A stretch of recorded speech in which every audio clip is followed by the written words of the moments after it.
supply of weapons. However, he has stated that the final decision remains with the US president. Earlier, the Kremlin, meanwhile, stated that Russia would react appropriately to the possible transfer of Tomahawk missiles. The supply of long-range weapons is significant as they could be used to strike deep inside Russian territory, potentially escalating the war.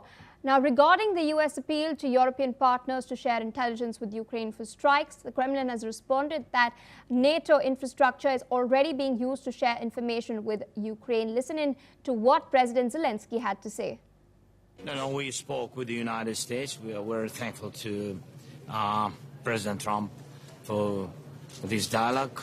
Last time we had very good meeting, very productive dialogue, and we spoke about long-range missiles, long-range weapon. We spoke about it, so we will see. Everything depends on his decision. Still with us on the broadcast is Professor Andrew Latham. So, what do you make of the proposal that Zelenskyy has put forth to the Trump administration regarding the procurement of the Tomahawk missiles? Will this give Ukraine a strategic edge, and is there a possibility of this deal coming through? Well, my judgment is that it's much ado about nothing, to quote the Bard. Ukraine is already engaged in deep warfare against Russia, just as Russia is engaged in deep warfare against Ukraine. And what I mean by that is that the conflict, the fighting, is not just on the front lines. It's against civilian infrastructure that supports the war effort on both sides. It's against military infrastructure that supports the frontline efforts on both sides. This gives if this deal goes through, and it's not a done deal yet, over the Tomahawk missiles, it will increase the range that the Ukrainians can strike. But I don't think it's a qualitative difference in the way in which this war is being conducted. It's just there's a little more striking power on the Ukrainian side. There is concerns about escalation. That the Russians have warned that this is something new and that it's raising the tempo, as it were, of the conflict. It's unclear to me what the Russians could do in response. They're not going to attack NATO directly, that's clear. They're already engaged in kind of hybrid warfare, just below the level of kinetic warfare, off the coast of Denmark, for example. Cutting cables and the various drone penetrations of NATO airspace and whatnot. But I don't see this escalating in any meaningful sense. Russia's already conducting long-range strikes against Ukraine. They are not going to conduct long-range strikes against Poland or Latvia or Lithuania.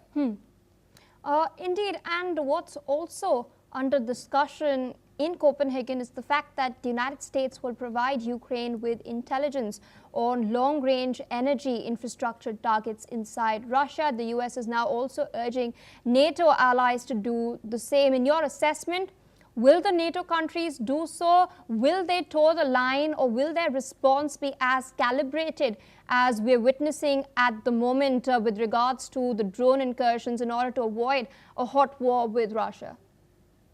Yes, well, the U.S.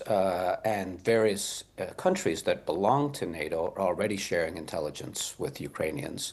The question, I suppose, is whether countries like Hungary and Turkey will, and I rather doubt. But then there's the NATO infrastructure itself, which is supranational above these individual member states. And that's all that according to Russia and others, that intelligence is already being shared. So again, I think much ado about nothing in that limited sense. That intelligence is already being shared, long-range strikes are already being conducted against Russia. It serves President Zelensky's diplomatic interests to focus attention on this, to have cordial relations, positive relations with President Trump, for example, which is why he's talking this up, and also to solidify NATO and European Union support for his war effort. And I would put this in that frame rather than an escalatory, this might lead to nuclear exchange frame. All right, so I request you to stay on with us as we're tracking further developments from Europe. We're now learning that French